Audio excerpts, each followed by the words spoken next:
And the way you tell is you put pressure on all four corners. Notice this is not rattling.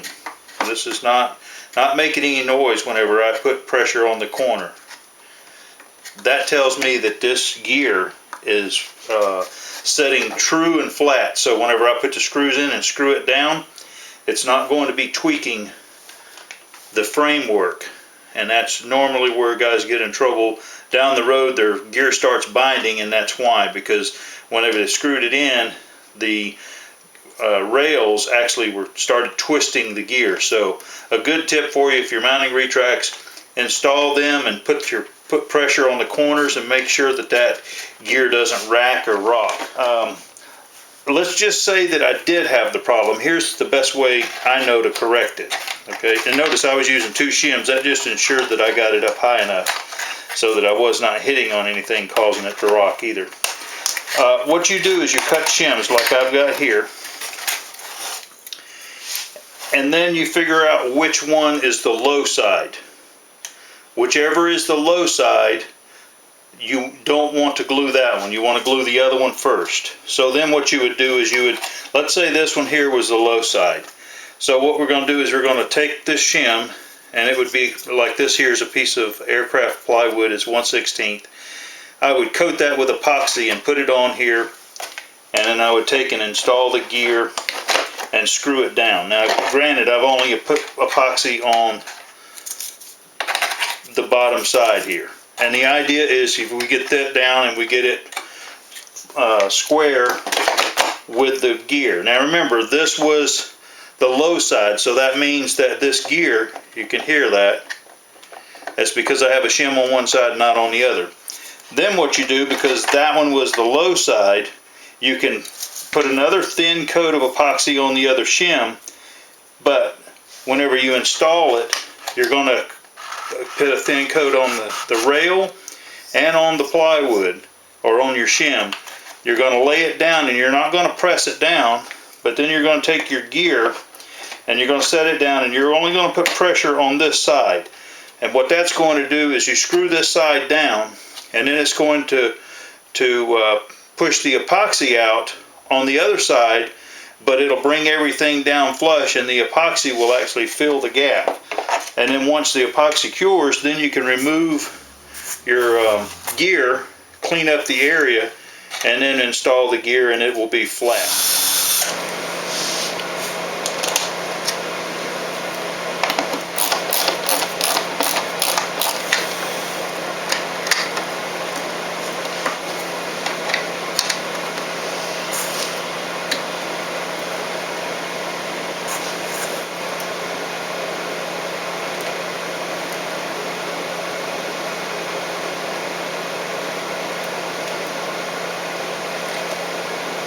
I'm going to pull my solder back to the end here so I can get it through.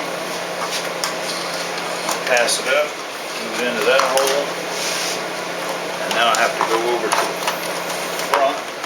There's a hole actually that I'm going through, and you can see the nye rod there. So now what I'm going to do is push the solder into the nye rod, and then I'm going to pull the solder back through the hole. Just like that.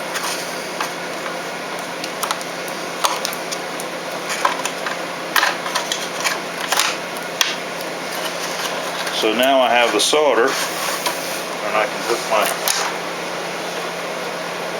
servo lead to it.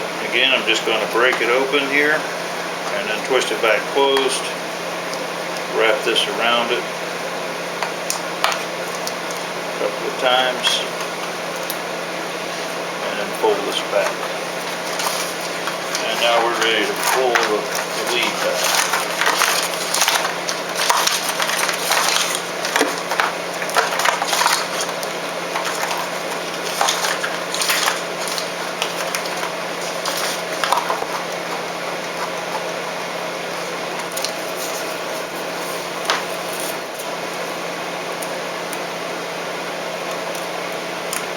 Because I'm using a medium CA and not thick or thin. But because I'm using the medium, I can actually work the glue into the joint here.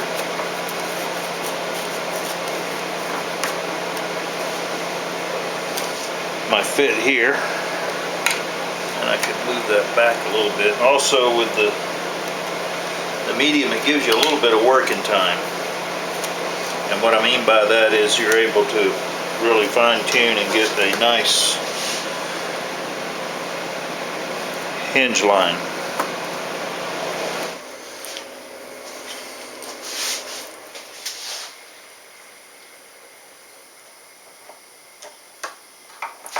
After you thread both screws and the horn, and then you back those out, and I'm going in a small piece of plywood. It's not very big, but more importantly, there's balsa wood underneath it. So what I'm going to do is put a little bit of CA in the holes, and then we're going to screw this back in.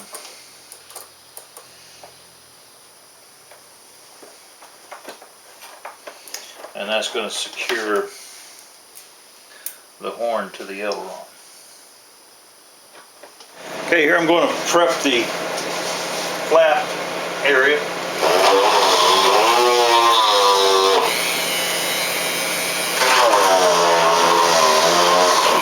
What I'm doing is making room for the hinges.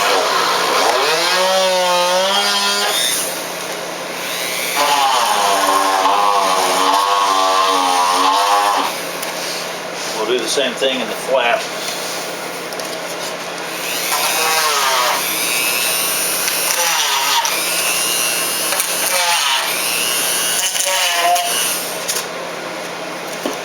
We will test fit the hinges.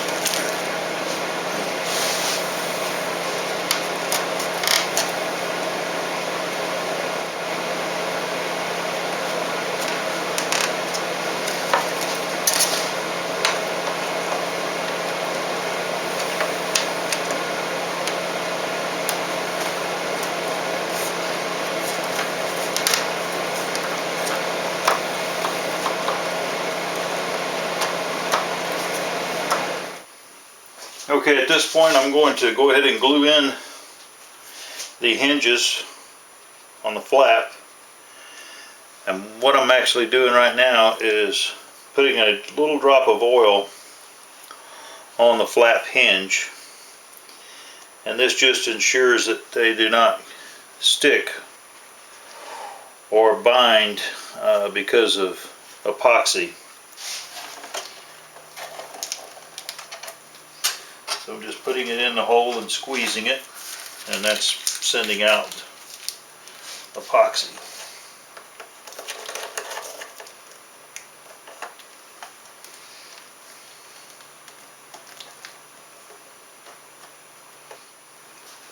Now I'll go ahead and load the hinges.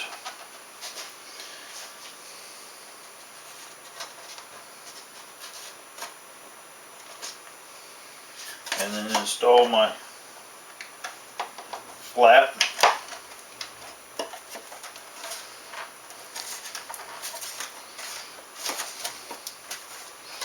I'm going to turn it up and lay it down. I just turn it up to ensure that I get the flap so that it doesn't bind on the upside, and that's good.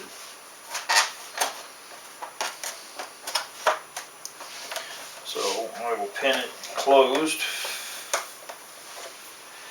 and set it aside. Okay, now I'm going to install the motor battery box, and I'm going to be using my tool again. This time I'm going to pass it up because I have to pass this through the opening here after I install the motor battery box.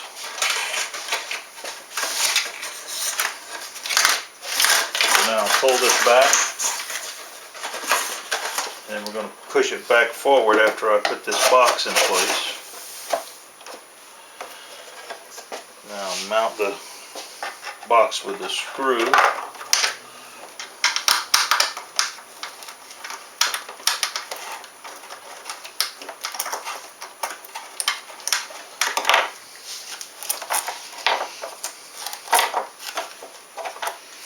And now I'll send the aileron servo lead back through.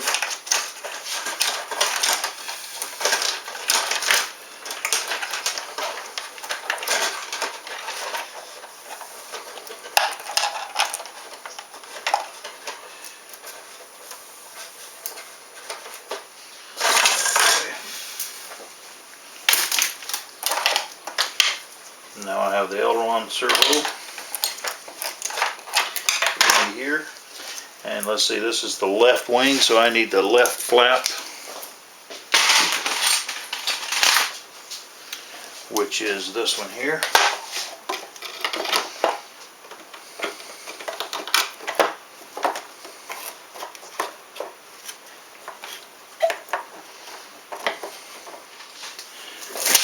And I can take off the gloves, that way I can work with my hands a little better.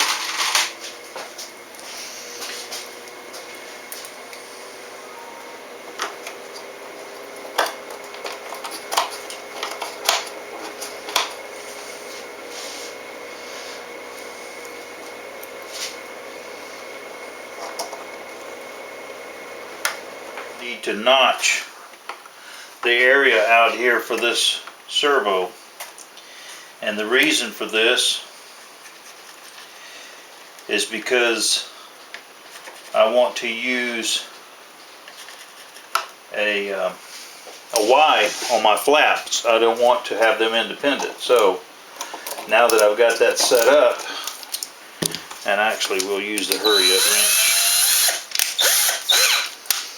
because I'm taking it out now.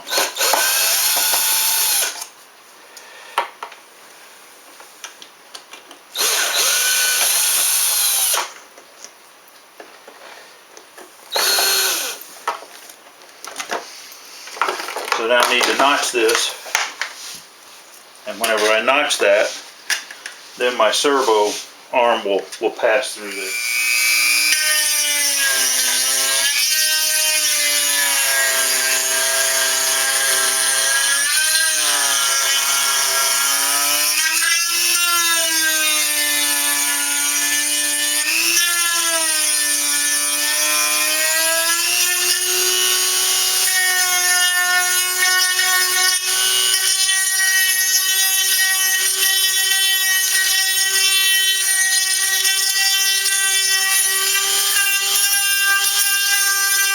Now, whenever I mount the servo,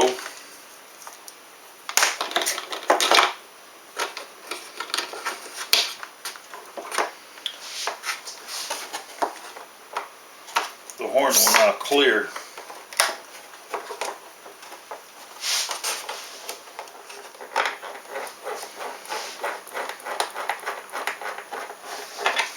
Okay, now I just want to make sure that it's lined up.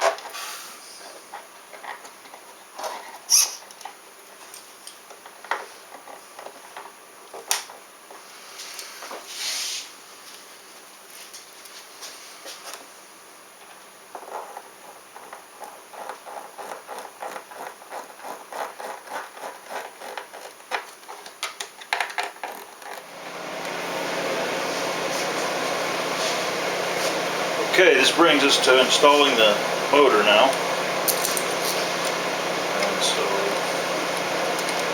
I'm just going to bolt this back on just like it came off originally.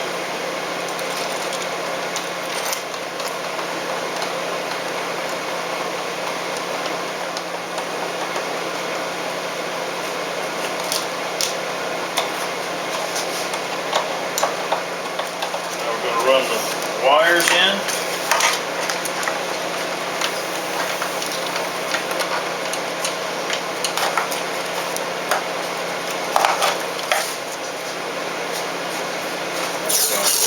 Put a little tape around the motor wires here because I don't want them moving around.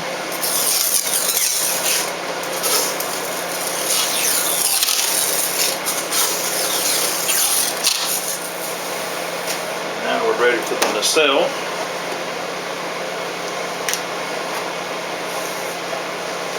We're just going to be fitting this together, but the idea is everything should line up. I just want to check that my spinner is going to clear. Looks like it is.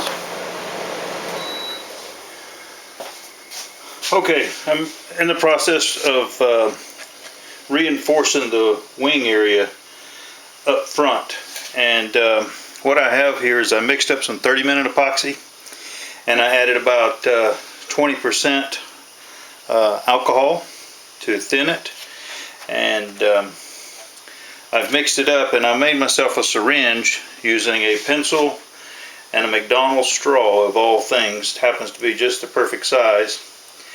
And I sanded the end of the straw, and I'm basically making a syringe.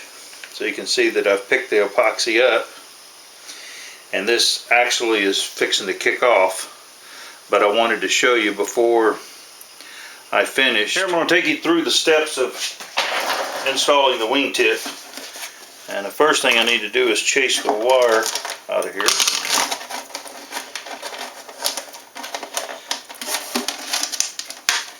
And then I need to pull the wire through to the center section of the wing. So, using another one of my chase tools.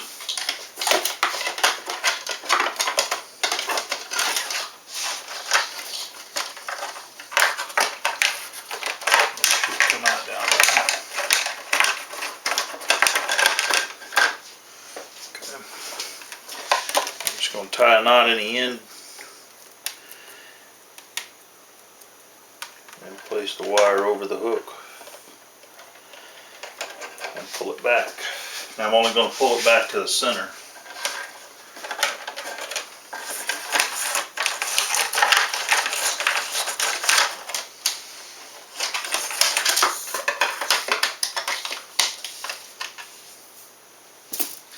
Now the next thing I can do is I need to tape off, because I'm going to be using epoxy. So I'm going to tape off the wing edge, and I'm going to let the tape run over just a little bit, probably about a 32nd of an inch, so that it goes down into the gap or the crack of the seam. And then I'm going to fold my tape so I can undo it pretty easily. And then there's not going to be any glue from here back. So that's that. Now let's do the wingtip.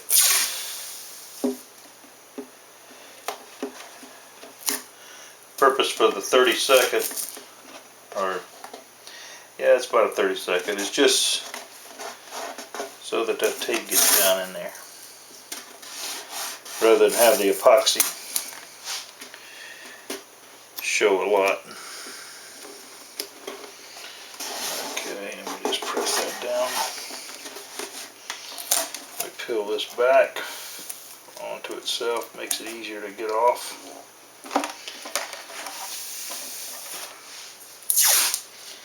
And one last piece right here.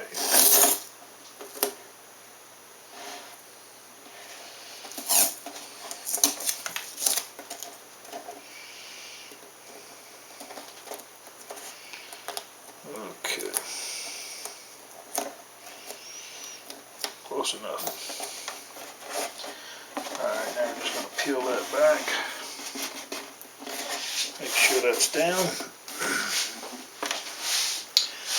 Now I'm going to flip the wing back over, so I'll be working from the bottom side. And now I'm going to mix up some epoxy. Just going to use 5 minutes, so you got to work quick. But it should be pretty straightforward.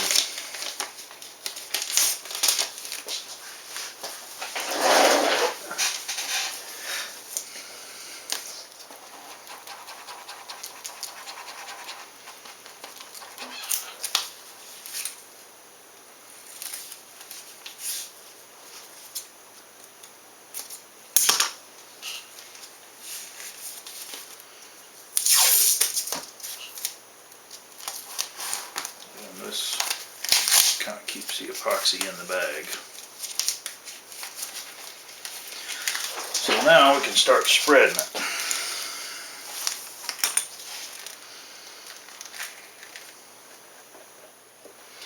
Make sure we got good coverage.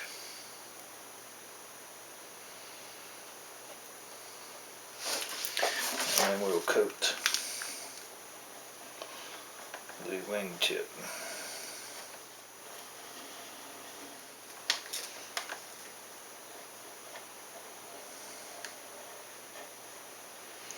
We only go to right here. We don't need to come back any further than that. So now I just want to make sure that I got good coverage on it. Okay. Now we need to feed this on and stick it in place.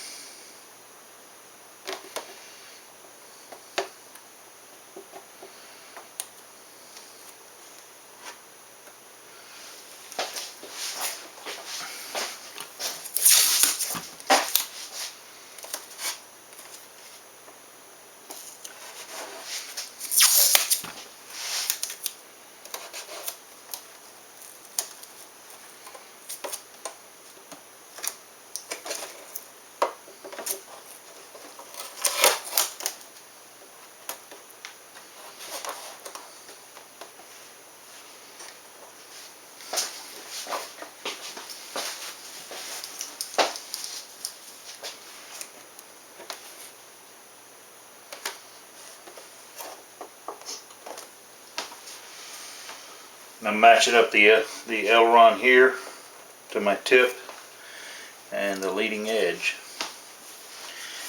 And now that's pretty much got the bottom set, so I'm going to turn it over and take a look at the top.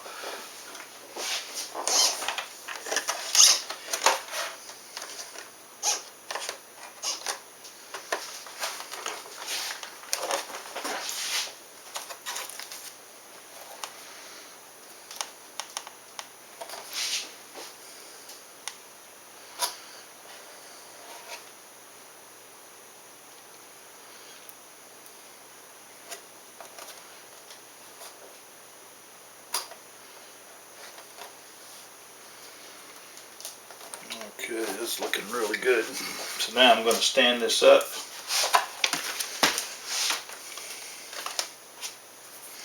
We're going to let it cure out. Okay, now we're going to have a look at the first one that I put together. But first, I am prepping a rag with some alcohol, just because the alcohol works really well as far as cleaning up epoxy. So you can see I've got some fingerprints. Maybe you can see those. I can see them.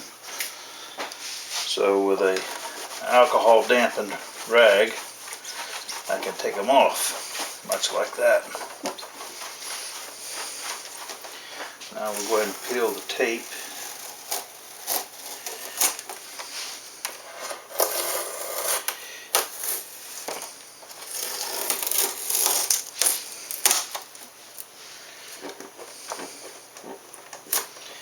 You see I'm rolling the tape back with my fingers here.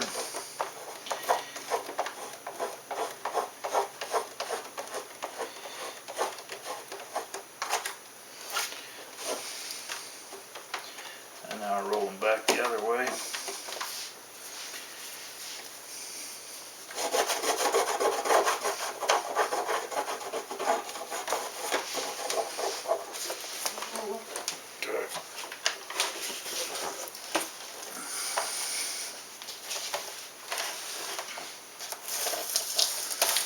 See, I peel the tape back into the center section.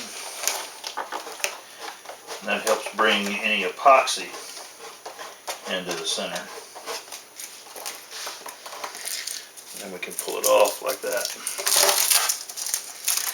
Okay, so we do this one. Let me turn this where you can see that happening here. See, we pull it back toward the center.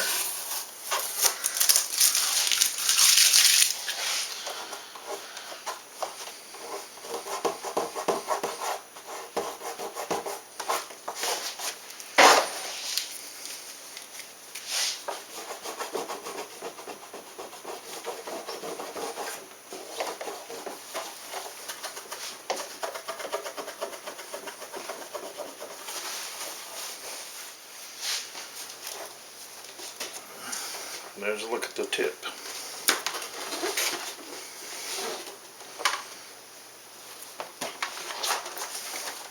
And that was one recovered from the damaged wing.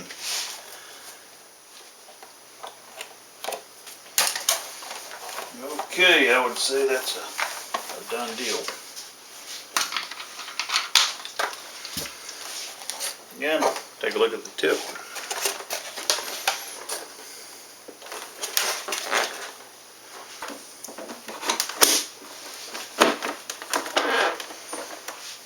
Okay. Looking for a couple of bolts. And a screwdriver.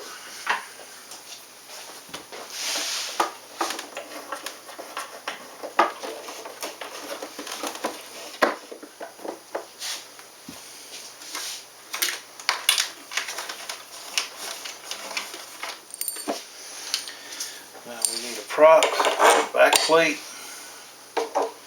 spinner, washer, and a nut.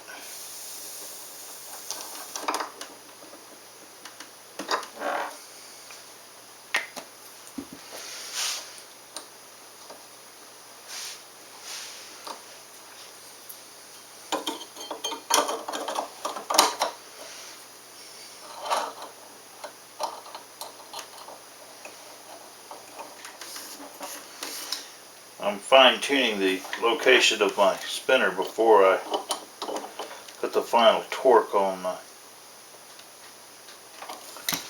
screw, and that's it. Okay, now I'm going to go ahead and run the wires from the center section here on out to the edge and finish those off. I did go ahead and mount the magnets, and what I did was mixed up the epoxy and turned the wing so that it was right side up, and put some epoxy into the hole and let it drip down onto the wing, and then stuck the magnets in and then closed it. And of course, whenever I closed it, the magnets jumped to where they needed to be, and then I just let it sit, and once the epoxy cured, the magnets are in place and they're secured with epoxy.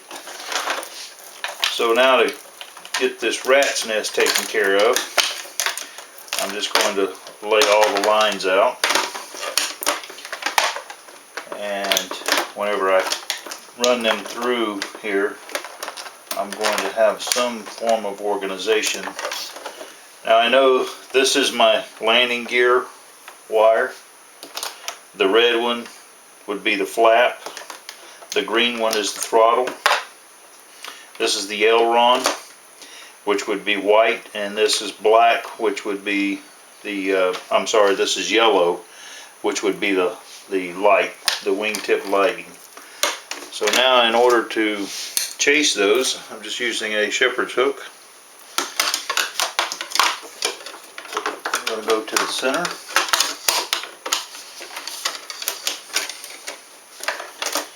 And now that I have these kind of halfway organized, and I'm going to hook them on the shepherd's hook, and the idea is to pull all of them through, and hopefully I get all of them. Now, I don't have to come out the end here, but I do have to come to the end. So I'm not pulling real hard, and I'm feeding the wires as I go to make sure everything gets in the hole.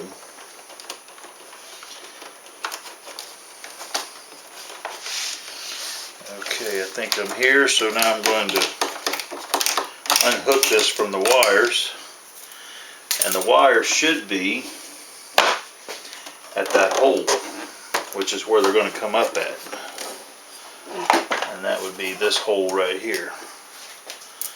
So at this point I'm going to start bringing them up.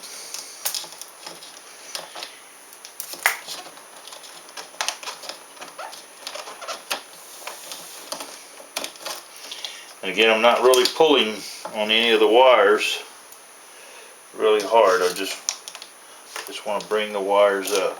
It looks like I've got them all here now. So let's have a look. Should be 5. This is, again, the retract.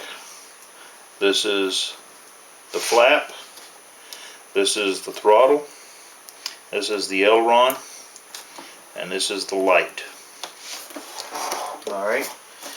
Now, since I have them here, I'm going to stack them. Bring them all together here. In some kind of order. And then bring the wires back down so that they stay together, and push the excess wire in the hole. Okay, now I want my retract, since it's a flat wire, I want it on the bottom, because I have a piece of shrink wrap that I'm actually going to put around all of this. And in order to do it, I've got to do it a couple wires at a time. But the idea is we're going to make this look neat. So now I bring the wire around. Again, I want the flat wire on the bottom, and I want all of these to be about the same length. They don't have to be perfect, but the closer they are to the same length, the better it'll look. Okay, and now I'm just going to use a lock, and I'm just going to slide it underneath the shrink wrap. And again, I want that retract wire to be first, because it's actually laying in the channel.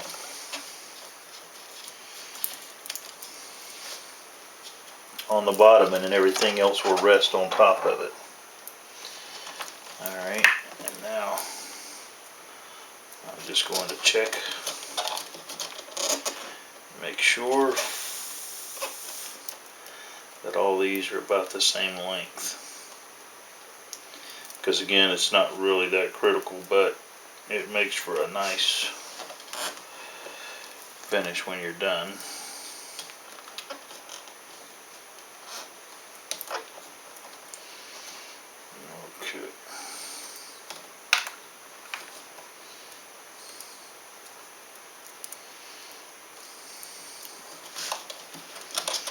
Alright, now I'm going to slide that down. Now I'm going to heat this, the shrink wrap.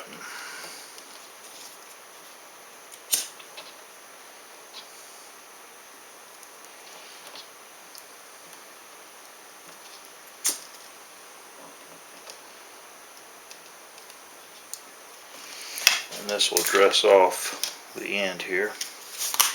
And then a piece of double-sided tape I'm going to cut to the size needed to go on the bottom of this lock.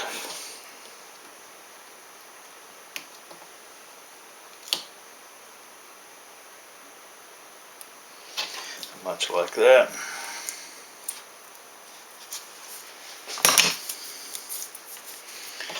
And now we can peel the double-sided tape off and stick it down.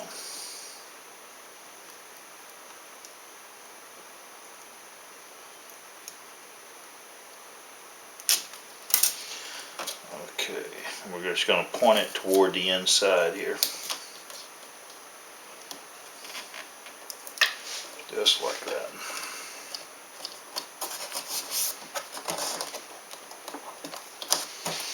And there it is, that's finished.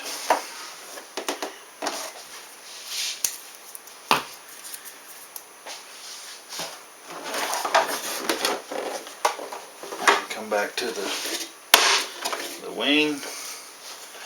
Just secure, make sure all the wire is in the hole. You can see that they lined up with a nice setup there.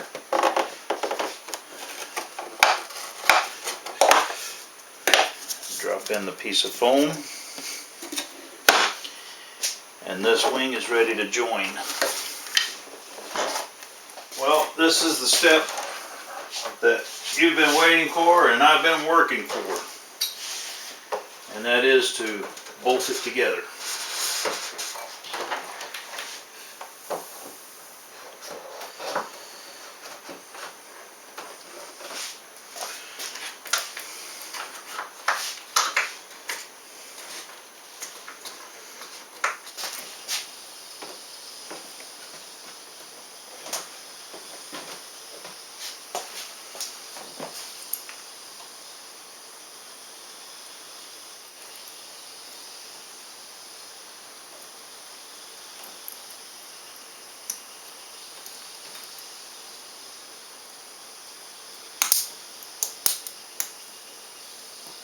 Move the switch panel over onto this side.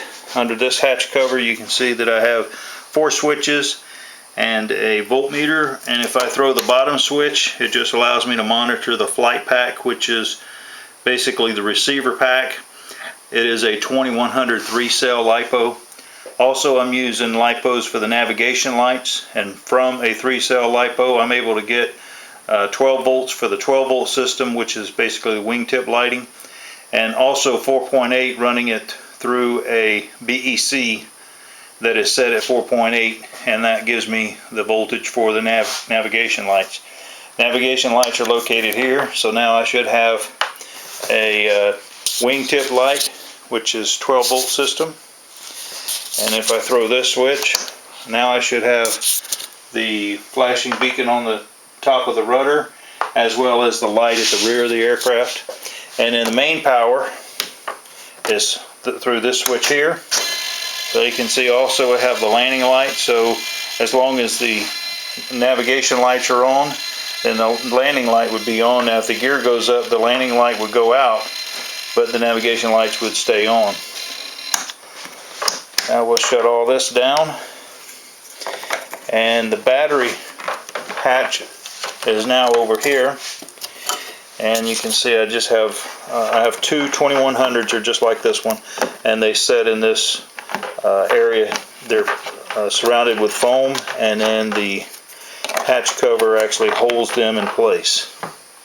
So that's a quick look at the 310 and the upgrades on the wiring harness and power system.